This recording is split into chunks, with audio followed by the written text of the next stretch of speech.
We're here to do an interview today with Janet Kirshner Vanover. And Janet, tell us just a little bit about where you're from and who you are. Okay, I'm Janet Kirshner Vanover. I'm running for re-election as a Democrat for Magistrate in Pocahontas County. I live on Droop Mountain. I am a widow, and I moved back to the county several years ago, and I served as magistrate from 1989 to 1995, and I moved to Alabama for a few years before coming back. And I moved back to the county, I think it was full-time in 2007. And so you were elected magistrate shortly thereafter, right? Yes, yes. Have you enjoyed being magistrate? It has its days. Yeah. I enjoy helping people, and a lot of our job is answering questions, guiding people to look at the West Virginia Code as to what topic they're looking for. You have a copy of the law right there in the office, right? Yes, we cannot practice law, we cannot give any legal advice, but we can tell them where they can find it. Mhm. So that's a lot of the job. We get a lot of questions from people. Now you work in Marlington and Durbin, Yes. and there's a move on to get rid of the Durbin site. Yes. How do you feel about that? I think it's an injustice to the people of the upper end of the county. I drove that for 6 years prior to, and I have no problem. I live 3 miles from the county line one way. The office is about 4 miles from the county line the other way. But I'm there, and I show up on time and do the job. I think the people deserve that. And why do we have two magistrate offices from just the history of it? It was started back in the JP system, and Bob Gilmore was one of the magistrates. And he was from Durbin. He was from Durbin, and before they had the magistrate system, he worked out of his home. And at one time, they had jury trials in Durbin. It's a nice facility. I'd like to have it in Marlington. We don't have as much room down there as what we do in the Durbin office. You're kind of a courtroom at Durbin, don't you? Yeah. How will this affect if they take away the Durbin office? How will that affect the people in the upper end of the county? If you have a family member who needs a domestic violence petition, they're going to have to drive over 40 miles to come to the Marlington site to get that. They might be traveling by themselves, putting themselves at risk from whoever they're having problems with. Civil suits would be heard at Marlington. The Durbin mayor would have to drive to Marlington for that when Durbin is involved, which means the town would be paying him a full day of his lost wages to do the hearing. Well, it seems a shame to me that they would take away that office. It really is a pleasant place. I've been there at the office. It is, and Durbin used to be a lot bigger than what it is now. At one time we had a senior center right across the road from the office.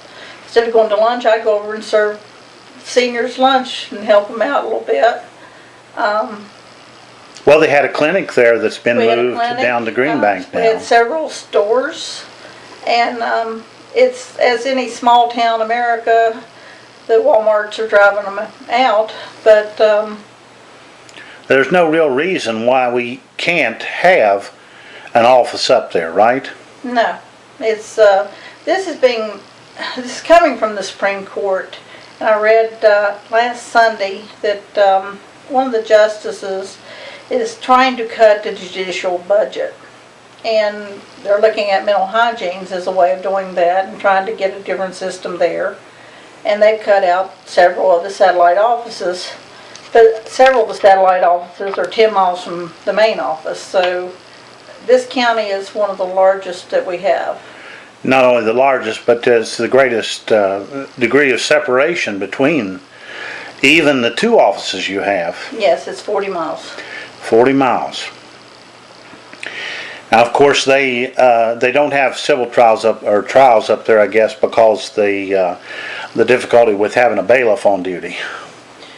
Well, I don't have a bailiff most of the time anyway, and our prosecutor has indicated she would have no problem even bringing hearings back to Durbin. The problem we have, a lot of times the public defender can't be in two places at once. And we have one public defender for everyone in the county, and probably 95% of our cases or more use a public defender in criminal cases. So your position is that the office should stay where it's at? Yes. And I know everyone looks at economics, but sometimes you have to give the public, something. The sheriff's office now has a satellite office once a week. They're at Frank. Yeah, that's the irony. They're actually trying to establish a sheriff's office, but at the same time, take away Yes. the magistrate's office. Yes. And actually, with the phone lines in Marlington, it gets overloaded a lot of times, and people can't get through, and we take the calls in Durbin. Right now, if they move the office to Marlington, there isn't space or phone lines for us in the courthouse. So how would that work?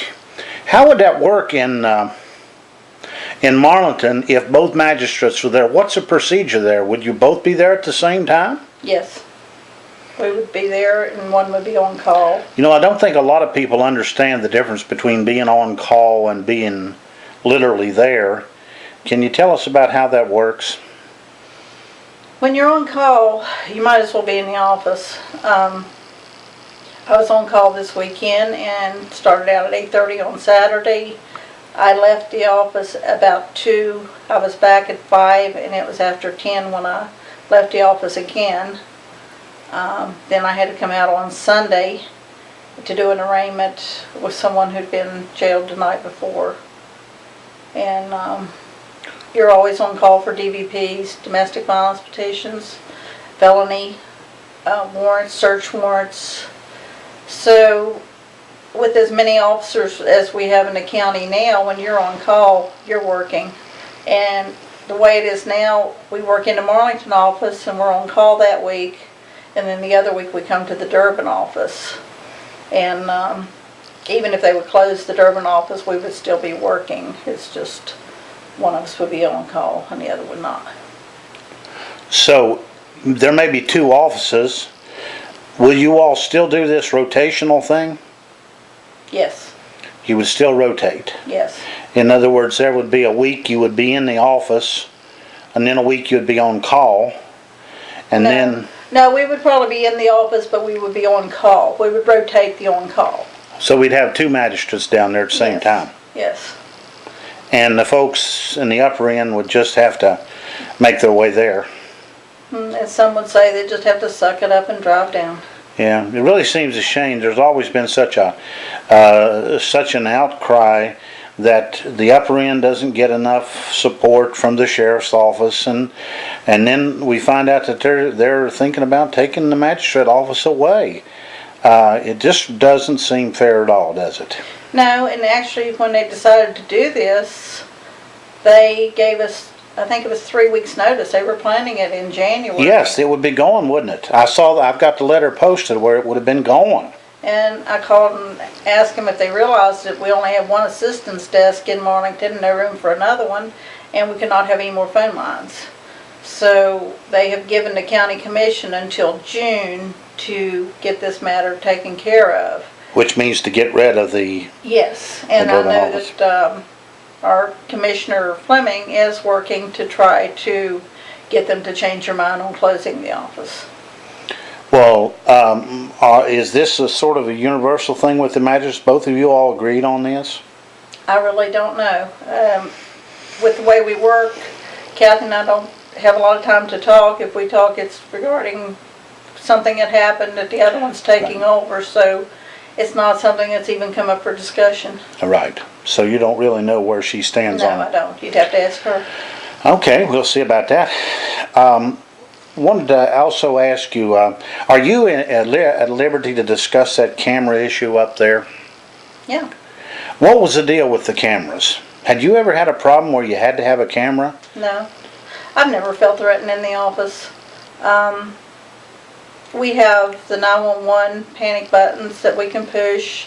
And we know those work because we tested them one day and they went off 6 times before we got to the back and actually had got them turned off. Why the cameras were put in, I can't tell you. I was not given any kind of notice. Sheriff walked in and started taking down tiles and putting them up. What we did find out later was that those cameras were illegal to be sold and a danger to the community because they could spike, and if someone had a medical device or a medical type of problem, they could fall over dead if they spiked as they walked by them. So, Janice didn't ask your permission to do that? No.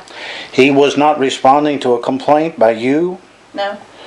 And so he put the cameras in, and he had someone put in the wrong kind of cameras, actually a dangerous camera? He did it.